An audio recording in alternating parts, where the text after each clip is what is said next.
Assalamualaikum warahmatullahi wabarakatuh. Saya buat video ini sengaja buat adik-adik, kakak-kakak yang statusnya sampai saat ini masih pelakor. Saya ingin menceritakan kisah hidup saya pribadi. Saya dari Cirebon. Pada tahun 2010, saya mencintai seorang laki-laki, dia dari Majalengka. Tapi dia kerja di Jawa Timur, tepatnya Bojonegoro.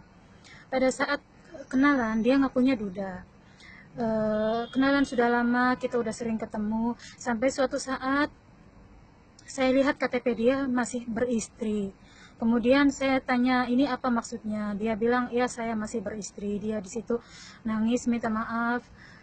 Akhirnya karena hati saya sudah terlanjur cinta, udah terlanjur suka, merasa nyaman dengan dia, akhirnya hubungan kami pun lanjut. Walaupun saya sudah tahu dia sudah punya istri dan punya anak 2.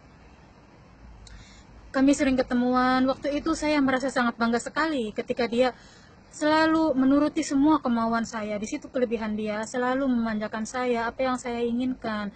Emas, perhiasan, dompet saya selalu penuh, apalagi yang namanya pulsa. Buat semua, buat anak saya, buat semua. Kalau saya minta isiin pulsa langsung. Saya merasa di situ benar-benar di atas angin. Dia sepertinya takut sekali dengan saya, takut kehilangan saya. Dia menuruti semua keinginan saya. Selalu berbohong untuk istrinya.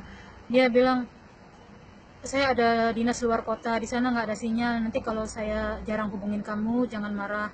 Kamu nggak usah telepon-telepon saya. Nanti kalau ada sinyal, saya yang telepon kamu. Dan istrinya itu, masya Allah, seorang istri yang soleha. Dia selalu percaya sama suaminya. Iya mas, iya mas. Padahal waktu itu dia sama saya. Saya alasan sama keluarga saya kerja. Padahal saya ke Jawa Timur. Di sana saya tinggal di Hotel Kudus, tepatnya di Bojonegoro. Di situ setiap kali istrinya telepon, dia bilang apa nggak ada sinyal, langsung dimatiin. Istrinya itu seorang yang sangat sabar. Saya waktu itu merasa bangga sekali ya, bisa merasa lebih menang, merasa lebih dicintai. Setiap kali jam 8 dia bilang sama istrinya, saya udah mau bobo, nanti saya harus sholat tahajud bangun, jadi sekarang saya mau tidur lebih awal. Padahal dia waktu itu sama saya, dan saya cuma mesem-mesem aja. Saya merasa sangat-sangat bangga sekali. Sampai pada suatu ketika kita udah berencana dia mau membelikan saya rumah. Uang buat TP rumah sudah ada. Tiba-tiba saja mertuanya yang wanita kecelakaan. Istrinya itu anak tunggal, jadi nggak bisa minta tolong sama siapa lagi. Uang yang tadinya udah direncanakan buat TP rumah, akhirnya buat mertuanya itu, ngurusin mertuanya itu yang kecelakaan. Saya marah sekali waktu itu. Selama ini saya kalau minta apa-apa tidak diturutin, saya selalu ngancam, nanti saya kasih tahu istri kamu, nanti saya kirim ke dia foto-foto kita, nanti saya menikah lagi. Dia selalu takut, dia selalu, setiap kali saya ngomong gitu, dia langsung nurutin apa kemauan saya. Waktu itu pun saya gitu, pokoknya aku nggak mau tahu, beli rumah itu harus jadi. Kalau enggak, lebih baik saya nikah sama orang lain gitu. Jangan, jangan, tolong please, jangan. Tapi waktu itu dia bilang, aku nggak tahu harus cari kemana lagi, mertuaku sekarang benar-benar butuh uang. Akhirnya dia ngurusin mertuanya, semuanya uang dari uang yang udah disediakan buat beli rumah itu buat ngurusin mertuanya. Di situ saya marah besar, akhirnya saya menikah. Saya menikah dengan tujuan menyakitin dia, pacar saya itu. Ya emang dia sakit banget, dia sampai semalaman itu terus telepon pada acara pernikahan saya. Lihat, sebuah hubungan yang sakral saya anggap main-main. Saya nikahin suami saya hanya untuk nyakitin pacar saya itu. Ketika status saya sudah punya suami, balik dia yang mengancam saya. Dia bilang, bukan cuma kamu yang punya nomor istri saya pun punya nomor keluarga kamu. Dia minta ketemuan. Kalau tidak, saya telepon keluarga kamu. Saya kasih tahu hubungan kita. Akhirnya waktu itu karena saya takut, akhirnya saya sudah punya suami pun saya nemuin dia. Dengan status dia punya istri, saya pun punya suami. Kami pun kembali menjalin hubungan. Sampai selang berapa bulan saya merasa nyaman dengan suami saya merasa kasihan, saya merasa saya harus berubah. Akhirnya saya ganti semua nomor HP saya dari dia.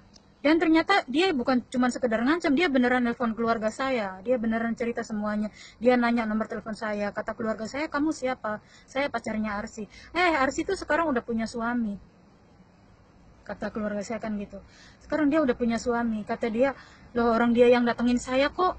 Saya mah nggak pernah ke rumah dia. Dia yang datengin saya ke Jawa Timur. Keluarga saya benar-benar marah. Di situ saya benar-benar dipermalukan. Akhirnya saya pun balik telepon istri dia.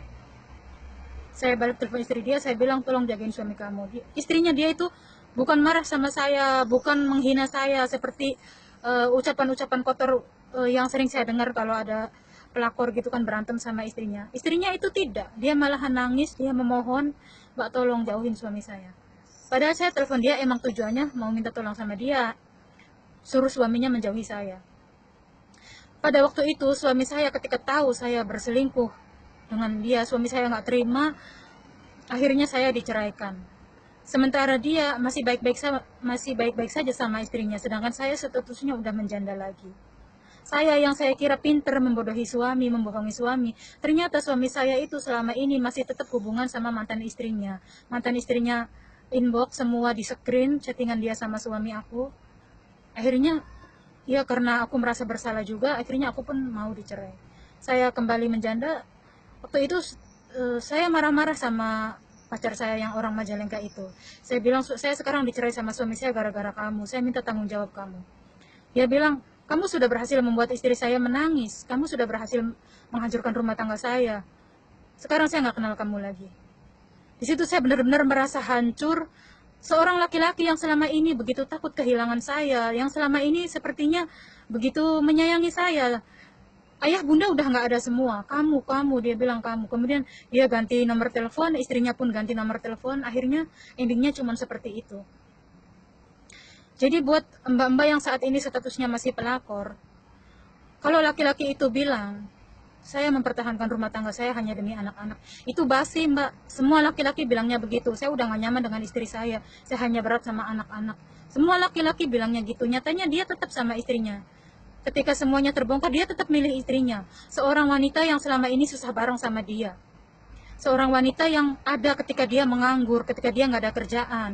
Yang terima ketika masih hidup seadanya. Sedangkan saya ini kan tinggal tahu enaknya saja. Buat mbak-mbak yang masih pelakor, hargailah diri mbak. Jangan mencintai suami yang beristri. Kalaupun mbak dibohongin, kalaupun mbak ditipu, ya anggap saja itu kebodohan kita sendiri, nggak usah dilanjutkan. Karena sebagai wanita, walaupun misalnya kita yang dipilih dan dia meninggalkan istrinya, belum tentu apa yang dia miliki itu berlanjut. Misalnya kita berat sama pacar kita itu karena dia kaya, karena dia mapan, itu kan rezeki istrinya, karena doa-doa istrinya. Nah, kalau dianya direbut, jadi dia beristrikan kita, belum tentu rezeki kita sama dengan rezeki istrinya kan. Rezekinya maling itu kan nggak ada yang berkah, gitu loh. Kalau dia tampan, itu ketampanan karena istrinya yang mengurus, karena istrinya yang merawat. Itu bukan hak kita. Semua yang dia miliki itu rezeki istrinya, hak istrinya. Belum tentu itu akan berlanjut. Bisa saja dia berpindah, jadi dia jadi suami kita. Rezekinya akan berubah karena rezeki kita sedikit. Memang kebanyakannya yang pelakor itu awalnya karena nggak tahu. Jadi buat mbak-mbak yang sudah tahu dia punya suami beristri, minta kejelasan.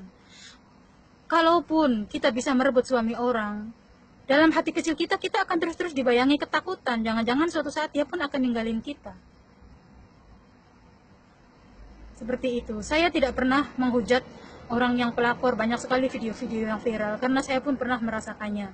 Sangat sulit sekali melepaskan orang yang udah terlanjur kita sayang. Tapi sebaliknya itu bukan hak kita. Uang dia bukan hak kita.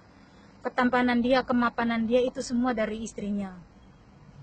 Di luar sana masih banyak cowok-cowok single yang bisa memberikan cinta yang tulus, keikhlasan. Seorang cowok yang bisa tanggung jawab dan bisa menghormati kita sebagai wanita. Sekian dari saya. Assalamualaikum warahmatullahi wabarakatuh.